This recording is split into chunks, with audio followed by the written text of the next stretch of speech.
what he's up against because the benefit of having deck lists in the elimination rounds. So he'll be playing against Theo van de Doosselaere. And can the Manaless Dredge player get it done here and keep it rolling? One thing to keep in mind, he's going to be on the play, or he'll have the option to be on the play, but what happens with Manaless Dredge is they choose to be on the draw, so they can discard first. And the good news for Theo too, no matter how, if this matchup, even if it does favor Reid slightly, perhaps game one, after board, Theo does have cards like Contagion and Sickening Show that he can kind of bring in. And Reid, on the other hand, really doesn't have anything in his sideboard to sort of combat the graveyard. He does have Deathrite Shaman in his main deck, but he doesn't have cards like Leyline in the Void or Tormod's Crypts or some of the other anti-graveyard cards that we've been seeing in the past. So you do see both players look like they're just about ready to go here. Duke's certainly ready with his Combo Elves deck coming in the 5th seed. Theo sitting here with Manaless Dredge. Deck lists are going to be given back to the judge. It looks like Reid has presented his deck. Theo will present his. Both players will shuffle up, and we'll be underway here. Don't forget, after this game, we will be doing a little bit of trivia. 3 months of Star City Games Premium on the line, and our semifinals will have 6, and our finals a full year. And there's a lot of good content coming up, too. You're going to want those premiums. How do you know about that? I've got an inside source. He runs the website. Yeah, he's been telling me everything. Good guy, bad guy? Good guy, decent guy. Yeah. Pretty good looking. Not the best person to share a room with, though. But, wow. Okay. Well, I'll be sure to let him know that he should change his ways. I'll definitely want to know that. But yeah, you're definitely going to want to read StarCityGames.com to figure out what's going to happen with the new standard, new legacy, how Theros going to impact both those formats. We didn't think Return to Ravnica was going to have a huge impact. Now Deathrite Shaman's never going to leave. And Abrupt Decay also happens to be completely bonkers. So what is the new multi-format staple that we're going to see? Yeah, that's the question. Is there going to be one? There's always one, I think. So Theo here looks like he's okay with his 7. Looks like Reid is okay as well. And yes, Theo is the lower seed and decided to draw here so he can begin his discard. So it is time to discard. Let's see what the first discard is going to be. It's going to be a Phantasmagorium. Phantasmagorium. I had a feeling, so we're going to bring this one up. This is where the fun begins, because a lot of cards are coming on screen. For those of you at home who don't know what that does, don't be ashamed. Reid Duke didn't either. He had to read it just like you're going to have to read it. 5 colors, 2 black. The casting cost doesn't really matter. Yeah, it doesn't matter at all. When you play Phantasmagorium, that doesn't matter either.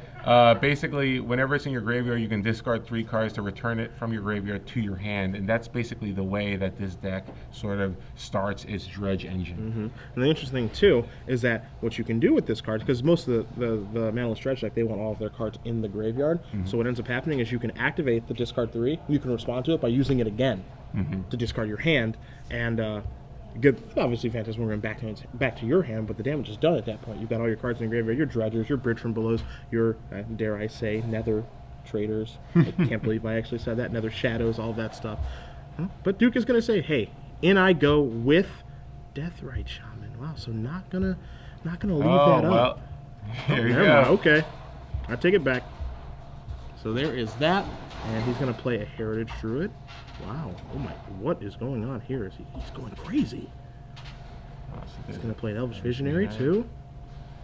He has 1 mana left. There's going to be another Carrion Ranger. So he's going to slide these guys over because he's already used those. Could be a Wirewood Symbiote as well. That'll allow him to... actually, he won't have any more mana, so he won't be able to activate the Deathrite Shaman, I believe. But what he can do on his turn is he can... Oh, actually, that's going to be difficult, right? Because he can bounce the forest back to his hand, untap Deathrite Shaman. Will he actually have a mana to use it? Because he needs an elf. Well, I believe he already used the Carrion Rangers on this turn, but he can use it. He could use it on his opponent's turn. Yeah, on his opponent's turn. So, depending on how Theo sequences things, Reid might be able to get a good activation off of Deathrite Shaman. Because if he has another 1 mana elf, because he has 1 green mana floating, so if he has another 1 mana elf, then on Theo's turn, he can use Quarterfinals Ranger, return the bio to his hand, untap Deathrite Shaman, then he can actually use the Heritage. Well, actually, that's not going to work either, because to get green mana, he'd have to use the Heritage Druid, and then Deathrite would be tapped. So, doesn't look like he's going to be able to get green mana. All right, so there's Nettle Sentinel. So now he's out of green mana, he passed the turn back. Interesting. So let's see what Theo's going to do. It looks like he's going to discard 3 cards to get back Phantasmagoria. Double Stinkweed Imp and a Nether Shadow is what has been discarded here. Yep. So He's also going to begin the dredge process at the end of Reid's turn, I believe. Stinky. 2. Looks like that's another Nether Shadow. There's a Dread Return. Shambling Shell, Gataxian Probe, and Golgari All Grave right, so Troll. there's a Grave Troll. A little bigger dredge card there. There's a Street Wraith that was cycled, by the way. Pay 2 life cycle a card. I believe this is still at the end of Reid's turn. So you see Reid is going to spread out the graveyard. That's basically, for all intents and purposes, Theo's hand. Yeah. That's how dredge will often work there. So all the cards that are down there are important. So now Theo says, I'm going to go to my draw step. And that card at the bottom of Theo's graveyard, that's Nether Shadow. We'll bring that up on the screen for you because that is an older card that some of you might not be familiar with. But before there was Narcomoeba, there was Nether Shadow. And Nether Shadow, basically a creature for 2 black mana, and it allows you to bring it back from your graveyard if it has any combination of cards above it that include at least 3 creatures. So basically, it acts somewhat like a Narcomoeba in this deck, where it's something that you can sacrifice to Dread Return. However, Theo did reveal a number of Narcomoebas. Yeah, we have triple Narcomoeba in here now. No Bridge from Below over there yet. There's an Icarid, another, there's a Gataxian Probe. He's going to Reid's going to show him an Elves Visionary, a Creator of Behemoth, and a Glimpse of Nature. Those cards in Reid's hand not really of much consequence here. This probe is much more about dredging. Again, some of the cards that Theo did turn over off the Golgari Grave Troll for the draw step were Icarid, 3 Narcomoebas, another Nether Shadow. I can't quite make out what that other card is right now. It might be a Cabal Therapy, but he's going to dredge 5 here. So there's a Chancellor of the Annex ×2, a Golgari Thug, an Icarid, and a Blade Trust Spy. Oh wow! So there's the key card there. And we'll bring up the Spy on the screen now because that is the key card. Because what that says, for those of you who don't play very much Limited, is that he can target anyone until. And what this does, it comes into play and it makes you mill cards until you hit a land. But Endless Dredge has no lands.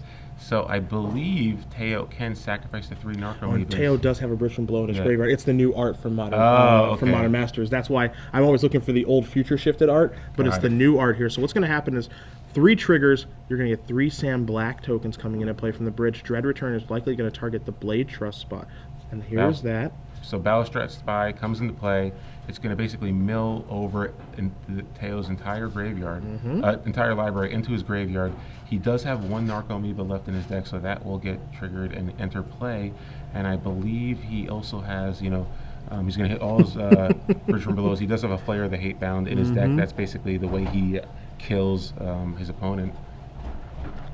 So you see that now Theo, he's going to have his entire graveyard. There's an Narcomoeba that he would turn over if he did. If he did go through the motions of reveal the cards, the Narcomoeba would get turned over and it would come into play. So he just searches through his deck, which is his graveyard. He's going to show Reid a Dread Return, which he's going to use likely to get back there the Hatebound, but we want to make sure see exactly what he's going to do. So now he's going to get back the Flare. He's going to sacrifice the tokens to do that. So we'll bring the Flare up onto the screen now. So Flare is basically the win condition for this deck. It is a 6-mana creature. It is it has Undying, so whenever a Flayer, Hatebound, or another creature enters the battlefield from your graveyard, that creature deals damage equal to its power to target creature or player. So because you cast it, because you use the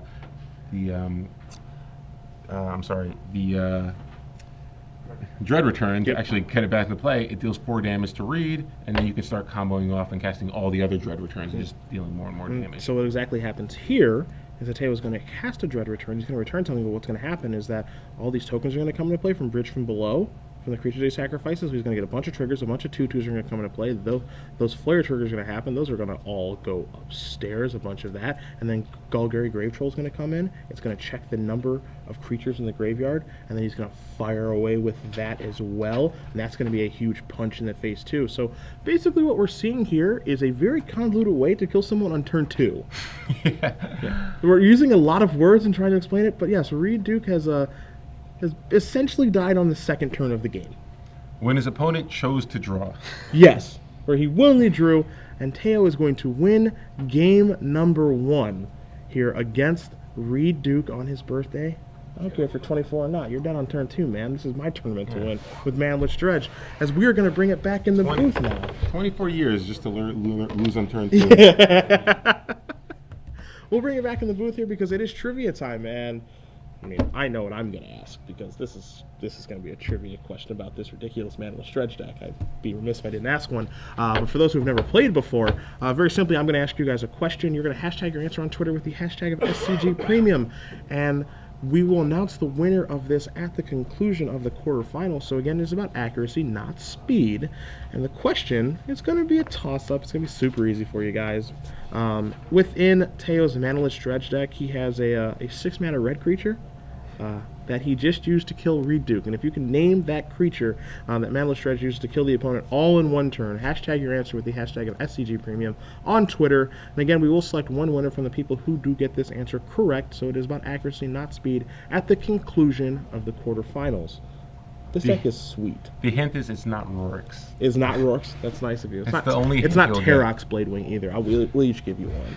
Is it, wait, hold on. Is it Thunderbolt Dragon? It is not Thunderbolt. Is it Stormbreath Dragon? It is not Stormbreath Dragon. Is it Shivan Dragon? It is not Shivan Dragon. I'm not good at this. So, sideboards. Well, not gonna cast any spells. Can't do that.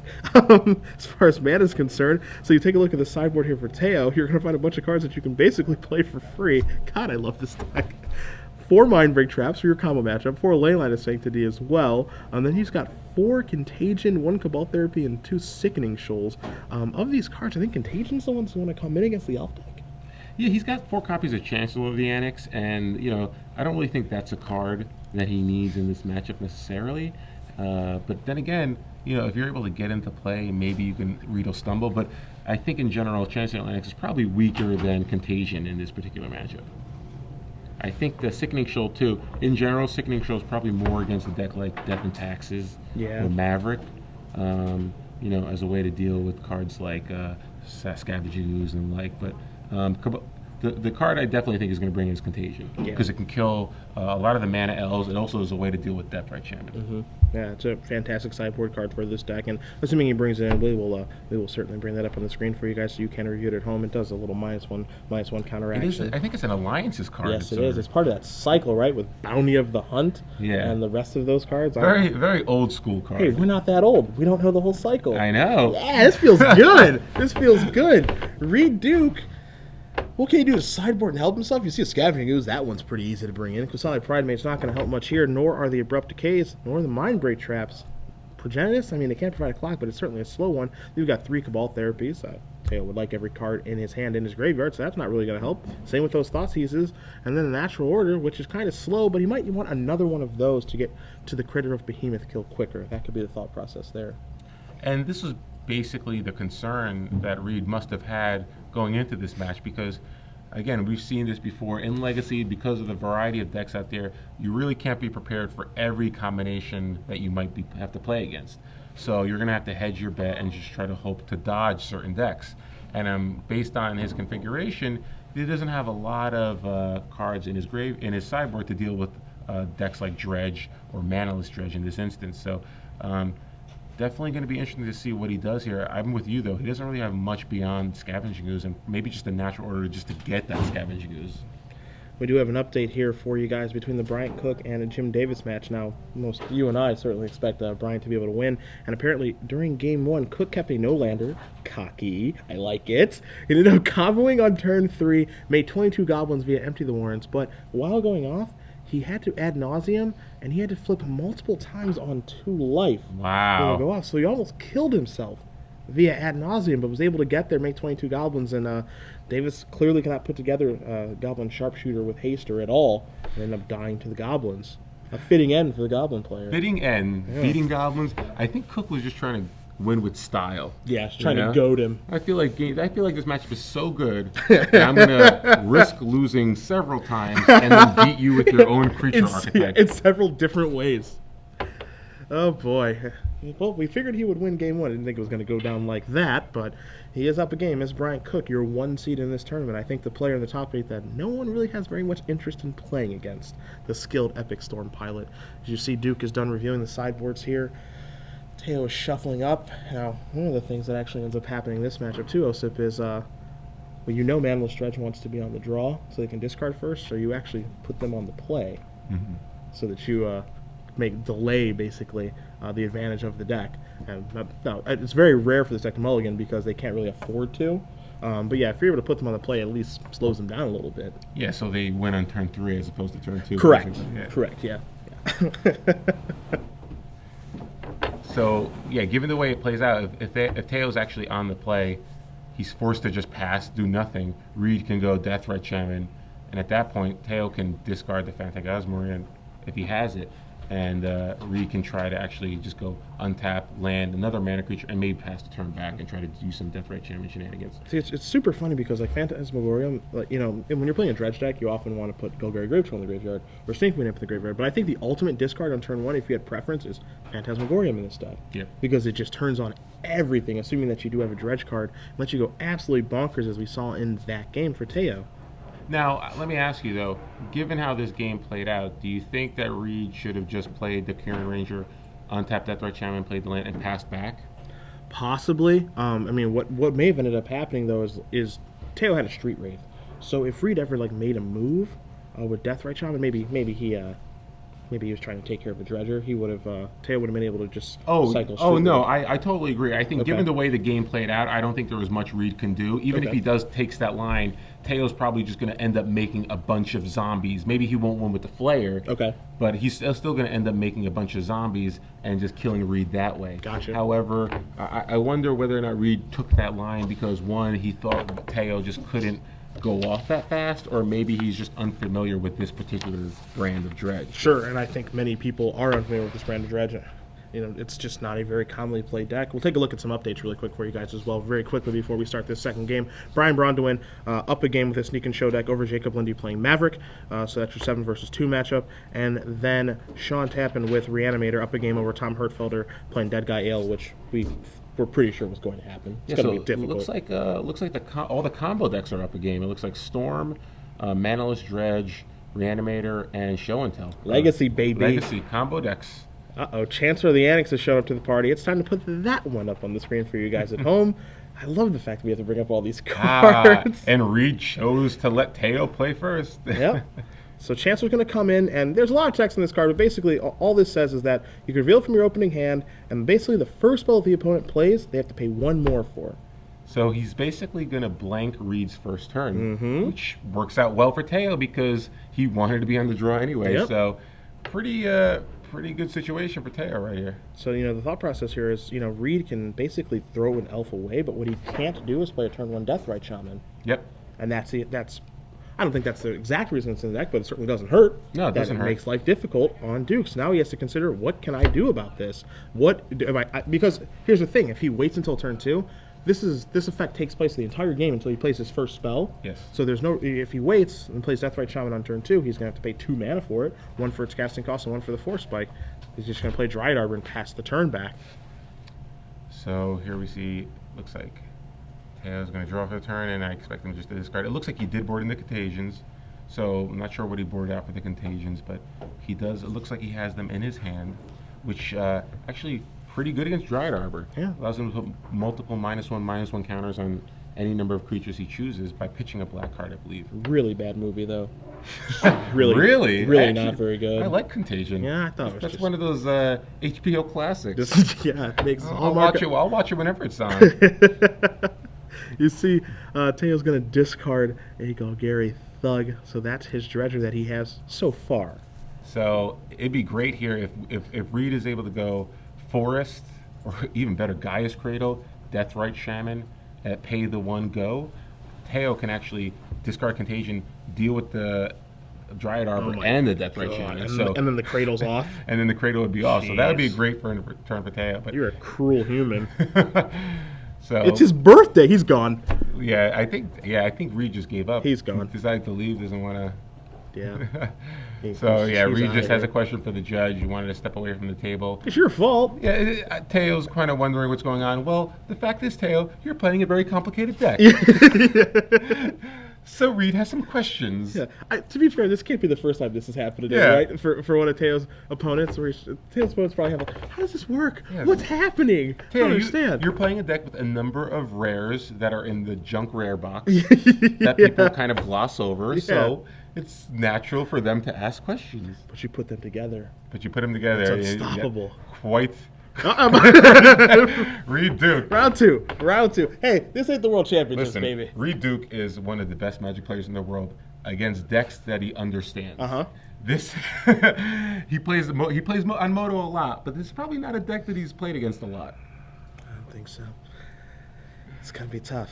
So Reid Duke, it's interesting to see him Flustered. flustered. Yeah, he's flustered. Flustered and flummoxed almost. Yeah. Reid Duke, not accustomed to seeing Reid, looking so disheveled. You got any more big words you want to throw out there? I think you got a couple more there in the repertoire. Although his hair still looks fantastic. Yeah, well, some things never change. So Theo's just looking at his hand. Now he has some time now to figure out what he's going to do, but it looks like he's basically on autopilot. It looks like he knows this deck inside and out. Yeah, for sure. I mean, you saw the way when he was going off, the triggers, the Narcomoebas, all of that stuff, knowing what he wants to accomplish every step of the way. So you can certainly believe that he knows exactly all the intricacies, of his deck. And he's just waiting to dredge that Golgari Grave Troll. It's just like, come on, let me. It's just 4 cards. That's all. Oh, wow. So a little update from one of our other matches. I was worried about this, the Jacob Lindy BBD match. Apparently the Jerry Thompson avatar has entered play in BBD's match, which means the Dark Depths has turned into a 2020 indestructible We see creature. Theo right now getting his Sand Black tokens ready. Reid, those are coming for you soon. That is not a good sign. Yeah. If your opponent just pulls out a pocket full of tokens, that is never a good sign. Yeah, so Jerry Thompson is attacking on one side. Sam Black just got done thrashing one player on the other. It's getting hot and heavy here in Philadelphia. There's and a bunch of 22 Cedric Phillips tokens were created in the I other match. just slayed Jim Davis. Wow, the Star City Game tokens are really having a field day here Wow. in the top 8 of this Legacy Open. I don't want to slay my own man, the Goblin deck. I didn't want it to go down like this. Yep. All right, Reid, with a hearty grin, trying to figure out exactly what to do. I'd be in the same spot as him right now, honestly. Reid Duke is adorable. Simply adorable. All right, so he's gonna sacrifice a Windswept Teeth. We're gonna push play again on this. I game. would love it if after all that he just goes tap 2 mana, Heritage Druid. After all that. There's a Bayou gonna come into play. Reid's gonna shuffle up. He's gonna be at 19 life after the fetch land.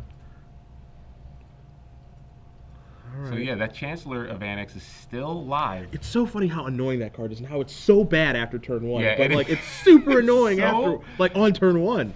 It's so bad, except on turn 0. All right, there's Deathright. You're gonna pay 1. Okay.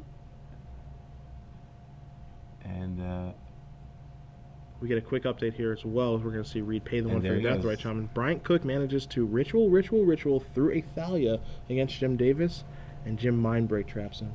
So they are on to Wow. a third game, as you're going to see a Dredge of 4 here. Narcomoeba, Shambling Shell, Gargari Grave Troll, and an Icarid. Those are the 4 cards. Thug's going to go back to the grip. Narcomoeba is going to come on into play so long as he remembers the trigger, which I'd be surprised if he didn't. so yes, Narcomoeba can play. Theo does get one of the big dredgers in Golgari Grave Troll into his graveyard, so he's able to keep the engine going if he has a card draw spell. And he's going to, looks like he's going to discard here. I'm trying to figure out what he wants to discard. He's going to discard, he's going to actually, okay, so Contagion's going to come on the screen right now. So Contagion's going to take out both the, 2 -2/-1 counters. Okay, so yes, this is not exactly the card that I thought it was. It's only 2 -2/-1 counters. So he's only able to kill the Deathrite Shaman, not the Triad Arbor as well. The thing that matters the most is getting that thing off the board and the fact that it is free. So Teo's going to remove Golgari Thug to be able to Contagion the Deathrite Shaman. And having to play, this matchup's probably tough enough for Reid, but the fact that Theo has 4 Contagions in his sideboard, no thanks. I don't want any part of this. It's a So, nightmare. if we can see maybe mana, Green Sun Zenith for Scavenging Ooze, that can give Reid some play here. A little bit of hope, at least. Yeah, he's not quite there for Natural Order of Scavenging Ooze, and he doesn't have enough mana to actually activate it this turn. But again, it's something that he can do. Let's see what Reid tries to put together, assemble this turn. It looks like he does have another Deathrite Shaman. At least the Chancellor's off now since he's past that point in the game, because it is only the first spell of the game that costs 1 more mana. You can see he's really struggling here. This is a very, very difficult matchup for Reid, I think. now he's going to go with Deathrite. He's going to add some mana here. He's going to go with a Nettle Sentinel. And he passes back. So he has that Deathrite Shaman. Let's see if Reid can get a little fortunate here and avoid a good dredge. 2, 3, 4, 5, and 6. 6 cards right now. Chancellor, Sickening Shoal, Double Dread Return, Phantasmagorium, and a Street Wraith. Or, excuse me, not Double Dread Return, a Stinkweed Imp. My apologies. So Theo, that's pretty good there for Theo because he got the Ichrid back into play, and he also is able to get a Phantasmagorium into his graveyard, so he ensures that he's going to be able to continue to dredge no matter what for the rest of the game. Yeah, it's going to be a dredge 6, the next one for sure, but also, as you know, with the Manaless Dredge deck, the Phantasmagorium really turns the deck on, puts it on steroids because he can discard so many cards. You're going to see him discard 3 to bring Phantasmagorium back to his hand. You're going to see if he's going to activate it twice in one turn. That's the question. Yeah, it looks like he has some Nether Shadows that he could also discard. It looks like he might have another Phantasmagorium as well. I wonder if he's got a Bridge from Below hanging out there. Is it possible that he wants to just activate Dread Return right now and just get some fatty into play, like the Chancellor of the Annex? Nah, I don't think that does very much. I don't think that promotes very much. Because and what you're going to see right now, he's going to activate Phantasmagorium. Because his discard 3 cards part of the cost. You can respond to that by doing it again. So he's going to discard twice. Reconfirms that by reading it. So he's going to discard all of these cards. Nether Shadow among them. There are plenty of creatures on top of that to return that next turn. Now he's going to discard Phantasmagorium, I think, for Contagion, it looks like. It looks like he might remove it for Contagion. Yep. And again, see you deal later. with that Deathrite Shaman. So 2 more -2/-1 counters. This is about as good a draw as you can get in a sideboard game, I think. Yeah, not bad situation here. He's got double Dredge Return in his graveyard. He does, I believe, have another Ichrid that he can actually bring back. He also has the Nether Shadow too, so he will be able to generate 3 creatures in all likelihood to actually cast a Dread Return if he chooses. And plus, he has plenty of cards that he can dredge with. Yeah, and what looks like it happened as well is because Contagion took care of the Deathrite Shaman. Looks like a Bridge from Below got pulled from Tail's graveyard because a creature had died. And then Ichrid goes to the graveyard, so he's not going to get a 2/2 zombie token. So 1 bridge down, but 3 left to go. Yep. So, back to Reid. And, ideally he would like Theo to brick on his dredges, but I don't even know if that's possible. That seems very, very hard to do. But if anyone can find a way out of this situation, it's definitely the Players' Championship runner-up. Well, the good news for Reid is basically Theo's just going to be dredging 6 next turn and then 5 the following turn. So he's not going to be able to dredge multiple times in one turn because he doesn't have any cards left in his hand like a Taxing Probe or Street Wraith. But again, when I say just dredging 6 cards, that's effectively like drawing 6 cards. Yeah, it's draw 6. So it looks like Reid is actually at 15. He missed an attack damage there. So. Wow, okay. Yeah, because he sacked the Windswept Teeth and then took 4 from both the Ichrid and the Necrometer. Got it. So Reid does have, Reid has another Nettle Sentinel. Looks like he also has a Gaia's Cradle in his hand, which can currently tap for 3, now for 4 if he chooses to play it. So let's see what can happen there. 4 mana, that's a natural order mana, that's enough for a natural order, so he could get a Scavenging Ooze, but again, he can't activate it this turn. So I don't think he has enough mana yet. There's your Cradle. There's your Glimpse. Alright, so it's time to go. So he has 3 green mana left, and now he has Glimpse, so let's see how much he can dig here. 2 mana left, draw 2 cards. 1 mana left. Oh, 1 mana Visionaries left. 2, yeah. But Peel 2. I think one of them may have been a Heritage Druid. If one of them is Yeah. Heritage Druid, it gets insane. He needs that Heritage Druid real bad. There it is. Yep. He slides a double Nettle Sentinel over. There's a Heritage Druid, no mana left, but now, because of double Nettle Sentinel, he is going to get to go through his deck. Yeah, this is huge here. He has 2 Nettle Sentinels at Heritage Druid, so effectively he can tap 2 Nettle Sentinels along with any other elf, and now any spell he casts will untap both the Nettle Sentinels. So as long as the other spell is an elf, he can kind of keep chaining elves and keep cycling through his deck. He has the Wirewood Symbiote in play, so even if he does kind of brick on if he starts drawing and flooding out a little bit and drawing lands, he will be able to bounce one of his creatures, which he's doing it right now. Yep, so he's going to bounce back. He's going to bounce back the the Elvish Visionary via the Wirewood Symbiote. He's going to untap a land. He's going to tap a creature. The creature he's going to tap is Dryad Arbor. Now he's going to cast a Sentinel. He's got 1 green mana left floating. Draws a couple of cards. Again, he used that Visionary along with the Nettle Sentinels to generate 3 mana. So effectively, he can do that same thing right now. And try to dig a little deeper if he has some more creatures in his hand. So up to 4 green Reid goes. Now he's going to Zenith. Now he has 4 mana.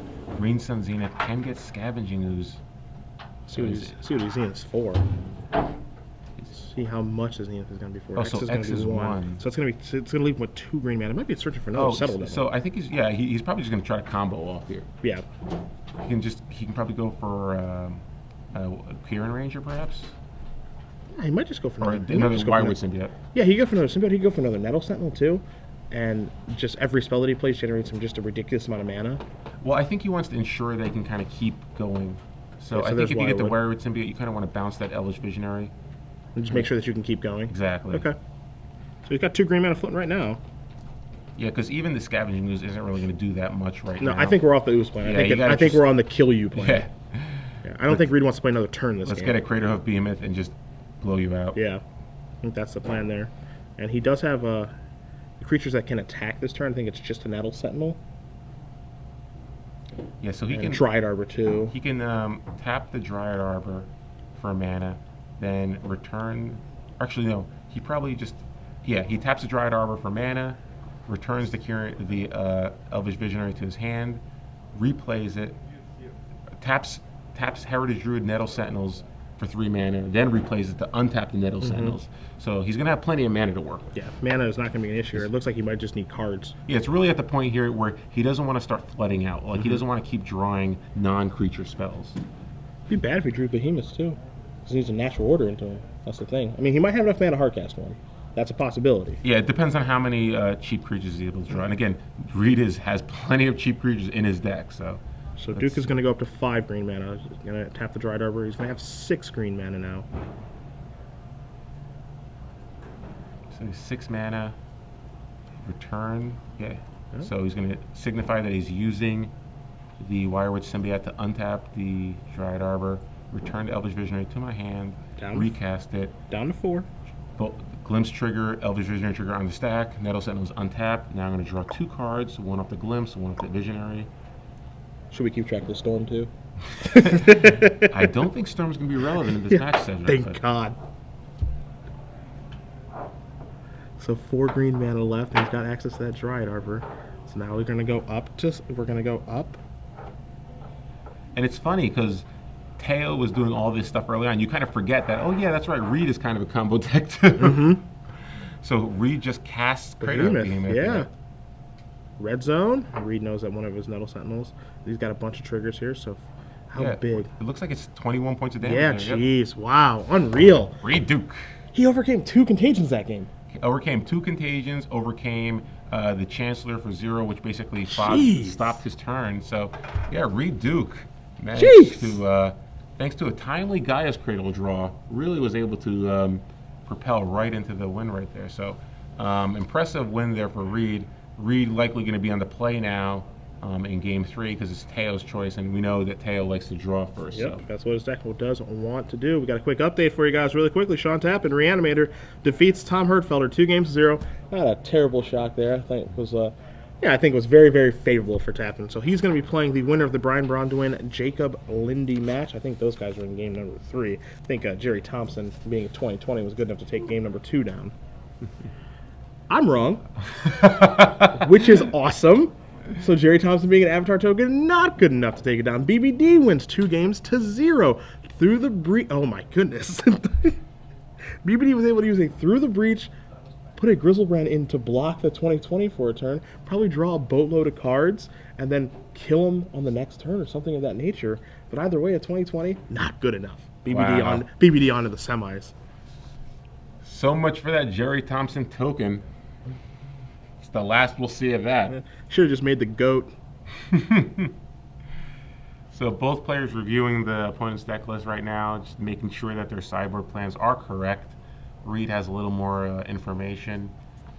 So he knows about the contagions, he knows about the sickening shoals, but again, I don't think it's really going to change his game plan that much.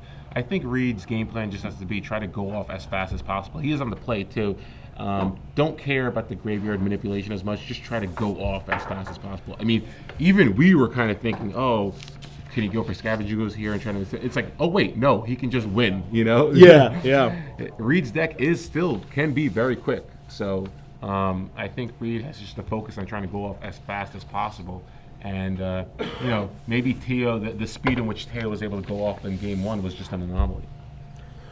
You guys wondering about the Bryant Cook Jim Davis match? They're in game number 3 here. Boy, I would be very impressed if Jim is able to take down that third and final game, but we'll see. Well, if anyone can, Jim is pretty much a Goblin expert. He's been playing the deck forever. Top 8 at a Legacy GP with the deck, I believe. So. Yes. He can play some Goblins, that is for sure.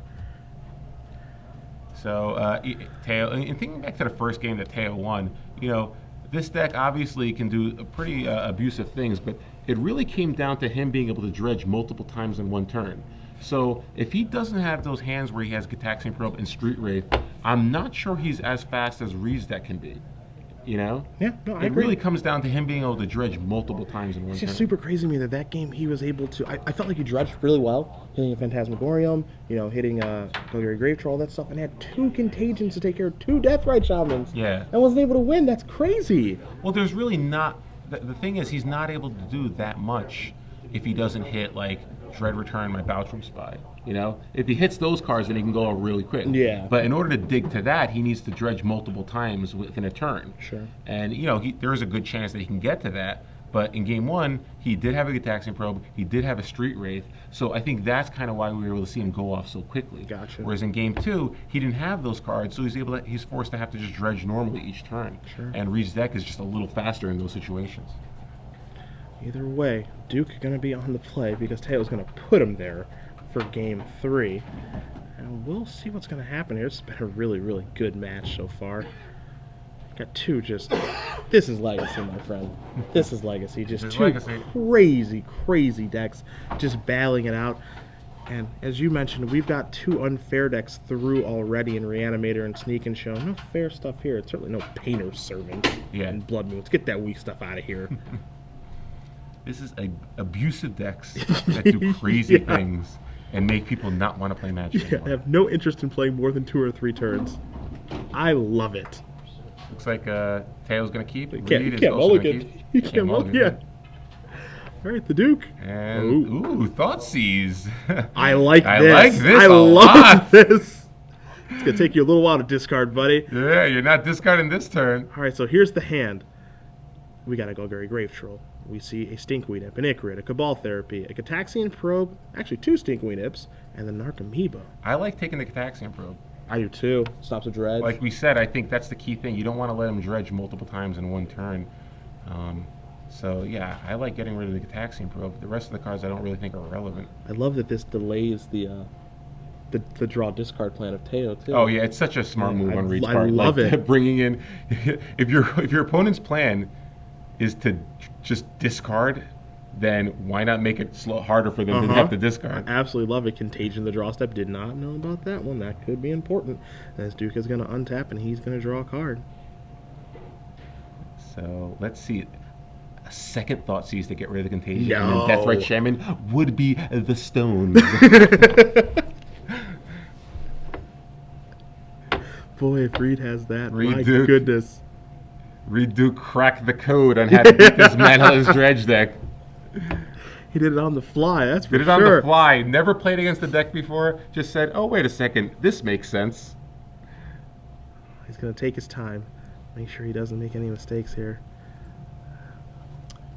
So, again, a good draw from Theo there. He does have a Contagion, so he can potentially deal with a Deathrite Shaman. Yeah, if Reid just goes elf, I think you see him fire off. Well, I guess he can't fire off Contagion right away. He needs to draw and discard first. But Yeah. let's see what the Duke can come up with here. Here is a Savannah, a Glimpse of Nature. Glimpse is going to try to draw a few cards. Deathrite? Maybe it could just be a simple cantrip and pass. Yeah, it's just a cantrip pass. And that's exactly what he's going to do. And that's fine. Like sometimes people think they need to just wait to cast their glimpse to just go off, but you know that's really not the case at all. You got to realize too that contagion was an absolutely huge draw. I mean, Reid thought season, we didn't see it. He decides to make this play here, so now Theo is certainly going to go. All right. Well, Theo, what can Theo really do here? He has to kill the Deathrite Chamber, right? He can't just discard a dredge card because then Reid will just take care of it. Yeah. Yeah, so he has to deal with the Deathrite Chamber. That's true. All right, so contagion's going to have to So happen. this is even now takes it's even harder, harder, yeah. because now Theo has 6 cards in his hand now, I believe. So he's going to have to wait at least 2 more turns before we can start. So Reid is clear to just start playing his game now. Yeah, Reid has 2 turns. I mean, yeah, this is a free turn. Yeah. And it looks like he might have a Green Sun Zenith, so he might just want to search for Scavenging Ooze here. Or Death. Well, Scavenging Ooze is better than Deathrite. Yeah, so you're right about that. Or maybe he even has time to wait a turn so he can search for Scavenging Ooze and then activate it to keep it out of contagion range. Sure, that's a stretch. But again, if Theo uses another contagion, that is basically 2 more turns where he can't start activating his engine. So let's see what Reid's trying to do here. Reid's in pretty good shape though.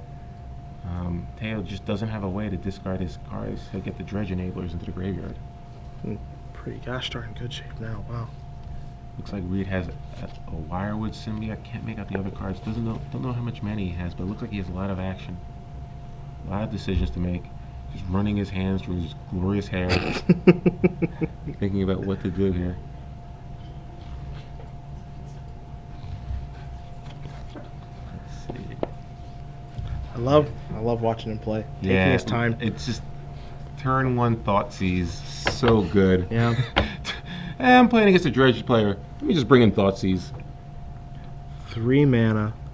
Is it going to be? All right, it's yeah, so it looks like he's just going to go for it. He doesn't care about the contagion. And I like this play. Again, if he has a contagion, he can deal with Scavenging Ooze now. But again, who cares? That means that there's basically 2 more turns that Theo's not going to be able to start discarding anyway. Yeah, and what are the odds that he has the second one anyway? Yeah, and because he did Thoughtseize him. Yeah, so. and the thing is that he has to have the contagion right now. Yeah, he basically needs to top that contagion because Reid Thoughtseized him on turn 1. He knows what's in his hand because the contagion was obviously the first card he drew. So yeah, Reid's just like, forget it, I'm going for it. And as you mentioned, and he definitely thought about it. It definitely seemed like he was thinking about whether or not he can afford to wait a turn. But nope, just goes for it. He just says draw go, so there's no contagion there, and so that means Scavenging Ooze can get out of contagion range. And one of the things about the Manaless Dredge deck is it can't be hate at all.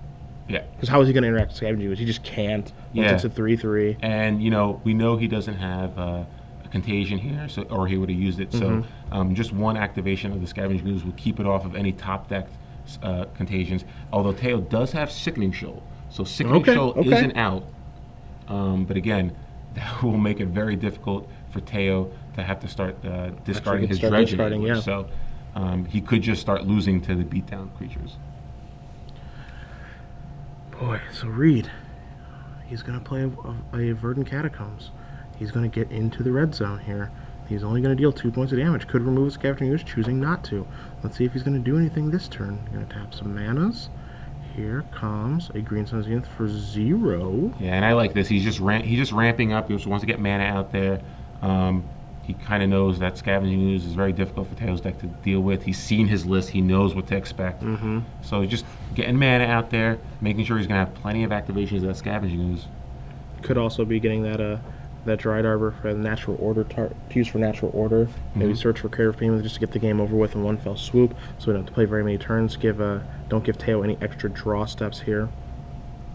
Yeah, and Reid also does have 2 copies of Dried Arbor, so he searched for 1. He could also activate that Verdant Catacombs to find the other, and all of a sudden that's a lot of damage in play. He's got a Wirewood Symbiote. He has a Scavenging Ooze. He has 1 Dried Arbor. Potentially search for a 2nd Dried Arbor, and he can actually pump Scavenging Ooze with his own creatures in his graveyard. So, suddenly out of nowhere, Reid actually could have 6 points of damage in play. And so now Theo is going to have to go to his discard step, but before we get there, Reid is going to sacrifice Verdant Catacombs because the discard is the very end of the turn if that does occur from Theo. So before we do get to that point, he's going to search for that 2nd Dried Arbor, as you mentioned. So it feels like a Creative Behemoth coming on to me. It could be. Let's see if he has enough mana though. In order to keep He 4 mana, sack the Dryad Arbor. You're going to have 1, 2, 3, 4 creatures in play. Yep, that should be game. Yeah. He's going to discard Narcomoeba. Probably going to... Can't remove it. Yeah, you already discarded. Because that's the end of the turn. The last thing that's the last thing that happens on the turn. Yep, you see Reid. So it looks like Reid might have missed that a little bit. But either way, shouldn't really matter that much. Yeah, maybe he wasn't clear with it, but yeah, discarding is the absolute last thing that can happen on turn. You cannot activate Scavenger Ooze, you cannot respond, you can do nothing once the opponent discards. That's the end of the turn. So Reid is going to draw a card.